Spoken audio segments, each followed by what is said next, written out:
Hey everybody, your boy French Fry Warriors here to go over Record of Ragnarok chapter 99. A quick recap of the previous chapter will commence first, so if you want to skip the recap, then jump to this time on the screen or click the time code in the description. Last chapter opened up with a horrifying realization that Odin is now only 2 more victories from resurrecting the Yggdrasil. As he expresses his excitement, the 4 treasures of calamity are revealed to be embedded within his body.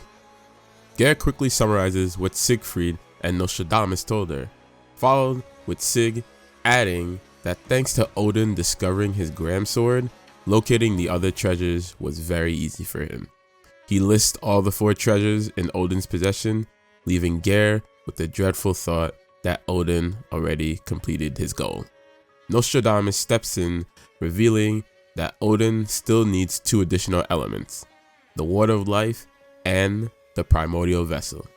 The Water of Life is described as the very life energy of humans tied to an ancient prophecy. When Midgard is destroyed, the well of the earth will be filled with the water of life, and the rumbling of the Yggdrasil will begin anew. With Midgard being referred to as Earth, Odin will require the life force of all of humanity to complete his plan.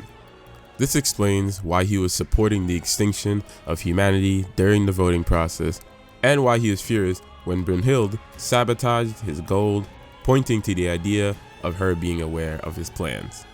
Nostradamus elaborates that the primordial vessel is a god that contains all runes from the 4 treasures with the water of life, and together the individual can break the Yggdrasil seal. However, such a task is not easy because each treasure holds a unique divine rune, and a single god's divinity isn't normally capable with multiple runes, similar to how human blood types work. Gods have infinite rune variations, making such compatibility incredibly rare. So the fact that Odin's rune was found to be compatible with the god that found his sword was a lucky miracle. However, that doesn't mean that that same god is the primordial vessel though. He needed a vessel that could bear all 4 runes, and after an exhausting search, he finally found one and took drastic measures to make sure no one interfered with his plans. This involved confining a half-god, half-human in Tartarus as the god of great sins. Geir quickly realizes they are referring to Siegfried himself as the primordial vessel.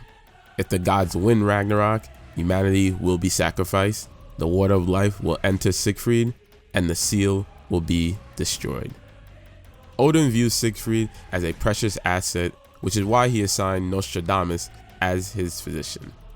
Of course, if Odin succeeds and breaks the seal, Siegfried will die, the Yggdrasil will be revived, and the annihilation of the gods would begin.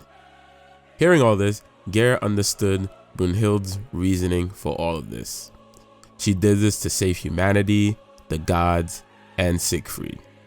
Everyone in the world was on her mind, and Geir had no idea that Brunhild was carrying such a burden. However, one thing Geir doesn't understand is why bring her, a rookie Valkyrie, to Tartarus and not Brunhild. Siegfried announces that Geir is their last needed piece, and we quickly shift to Loki and Brunhild meeting alone. Loki assumes that she is finally accepting his previous proposal, but before he goes off, Brunhild stops him and begs him to fight in the next match. Loki is upset to hear this and realizes the lengths that she will go to save Siegfried. He questions if she truly intends to kill him, and her response states that she will pick someone who can defeat him. Loki is sure that he won't be defeated and agrees to go next because Brunhild asks. He jokes that in reality he has already decided to go next in order to not stress her out. He asks her not to bow her head towards him and begins to walk away. Brunhild thanks him, and the scene cuts to Loki in his room lying on the floor. He understands Brunhild is willing to kill him to reach Odin, and unable to bear this truth, he burst out laughing while slicing everything in the vicinity, all except for his Brunhild doll. He coldly states that he will murder her, and meanwhile, Anubis prepares for his next match, only for Zeus to inform him that Loki has already locked himself in the match. Brunhild is selecting the next fighter to defeat Loki, and here she selects a human named the White Death. Next, the 12th Valkyrie, Radgrid, is in the forest searching for her fighter. She takes a break, sets up a picnic, and after some time, a human shadowy figure appears behind her, asking if they have a meeting. Radgrid stands up and salutes and reveals that she is his Valkyrie partner. The fighter is ready, he salutes, and he is revealed to be Simo, who is ready to protect his fatherland and humanity with his loyal dog. With Odin's goal so close at hand, the stakes are truly high. Will Simo be able to further stop his goal, or will Loki push humanity and the gods closer to extinction?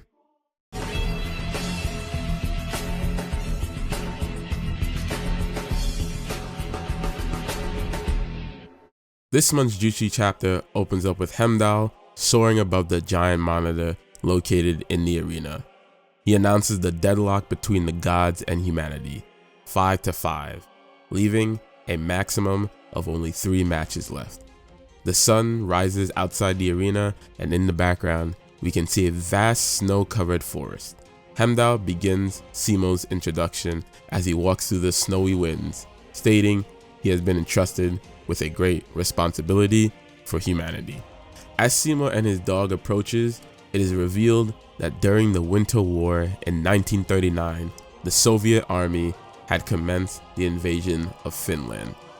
One lone farmer did not take too kindly to that and took up his rifle to confront those who dare to invade his fatherland.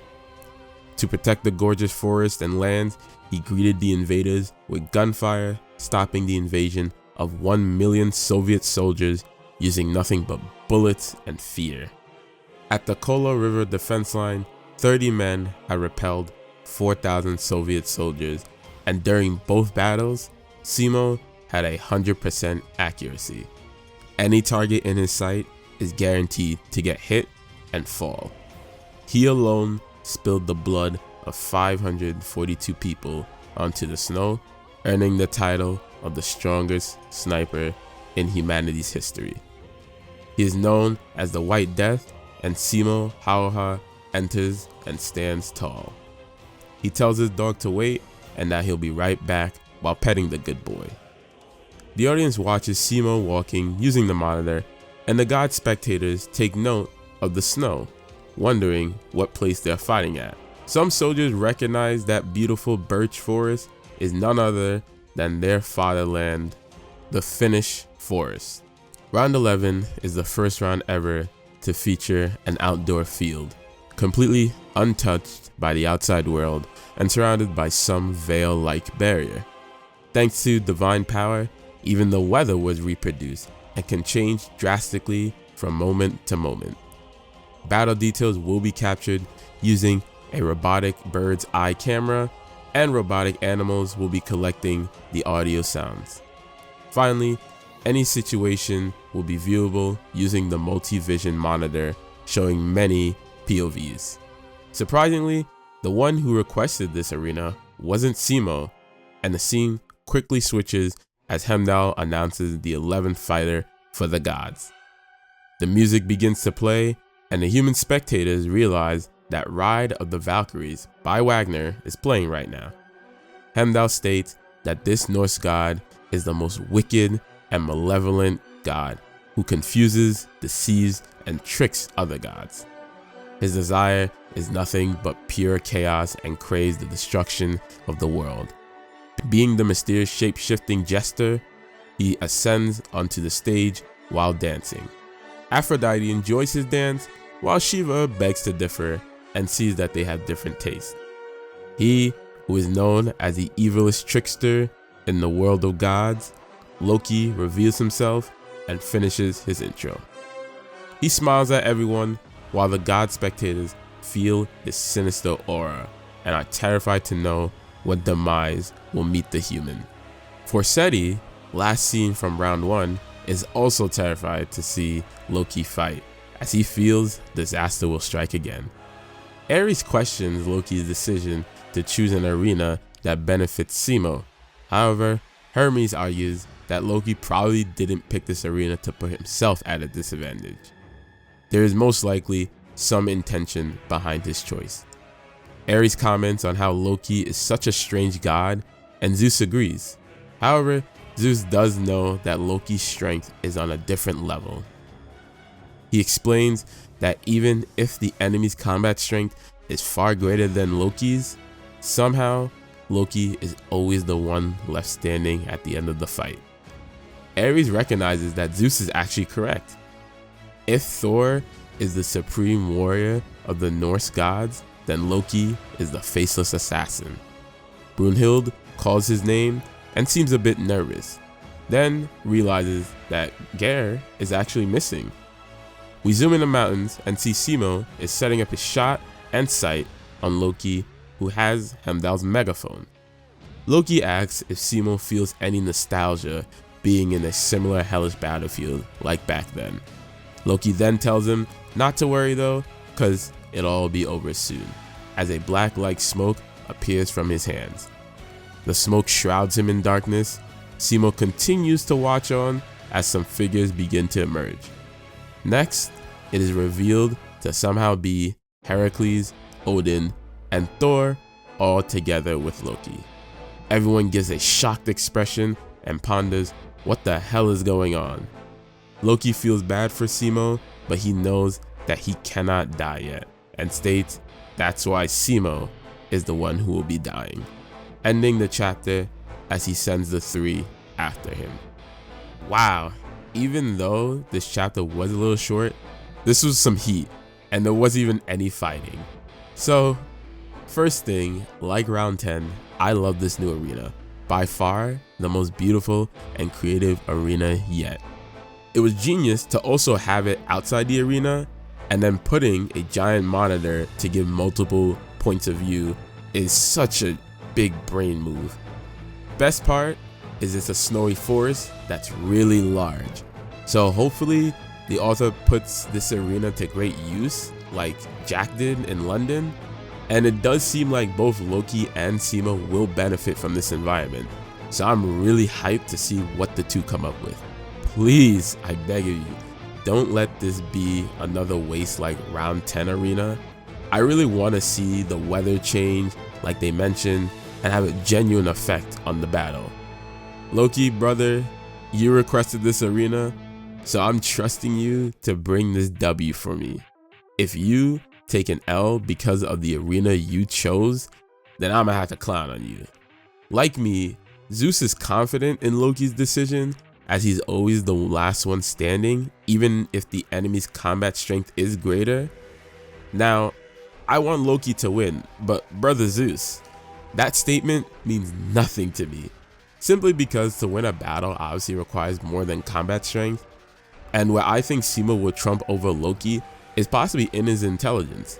In this universe, Simo stopped an invasion of 1 million Soviet soldiers, and with 30 men, an additional 4,000 men was also repelled, with a body count of 542, all with 100% accuracy. So to me, Simo has more than combat strength. He seems to be very strategic, intelligent, calm, cool, collected fighter. This is all to say, Zeus should fear more than Simo's combat strength. I think Loki is gonna have to bring his best game to win here. I'm very happy my dog boy won't have to fight though. Keep that little pupper safe. I know I already just glazed Simo thanks to his awesome intro, and I'm not gonna lie, I like his White Death nickname, but remember, Loki is my boy. Side note, I forgot to mention this last chapter, but remember how Loki had his whole mental breakdown and sliced up everything, but his doll remained unscratched? With this, I can guess that he still hasn't fully gone over Brunhild or hasn't cut her out of his life, which honestly I could see heavily affecting the way he proceeds during this battle. Anyway, his intro was pretty cool and I loved his sinister aura he exuded. literally giving the face of someone who can't be trusted and is hard to figure out. I have a feeling like I'll like his moveset the most. Speaking of, let's address the elephant in the room. Loki is starting off amazing by making a Heracles, Odin, and Thor illusion. Or maybe they're more like puppets. I am locked in by this and I really want to see what the puppets are capable of. Probably won't be as strong as the original, but will still probably pose a threat. I know Simo has 100% accuracy, but that doesn't mean it's 100% going to be a kill shot. So, like Loki, Simo will also have to be cautious. This will probably end up being more of like a mind game match between the two, honestly. Crazy theory time.